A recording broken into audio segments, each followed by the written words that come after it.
Hello everyone, this question appears in class 6 NCERT chapter of integers. This is first question of its exercise 6.3. So the question says that find. So part A is 35 minus 20 is equal to 35 minus 20. So this will be 15.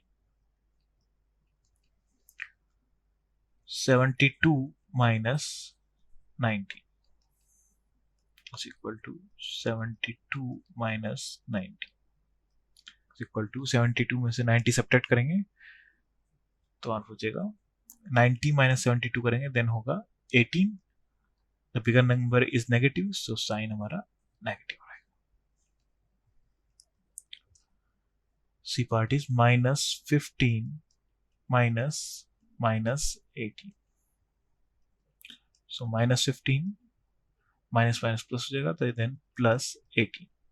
So हो जाएगा 18 minus 15 is equal to 3.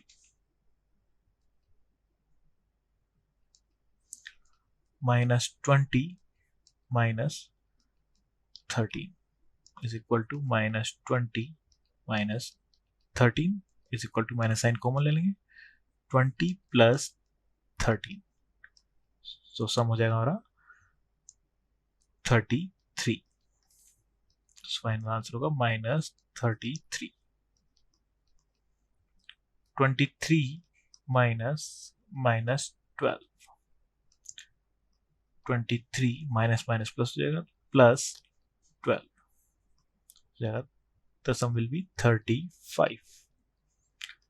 Part F is minus 32 minus 40.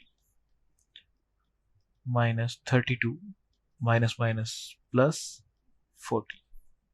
Rearrange कर देंगे 40 minus 32.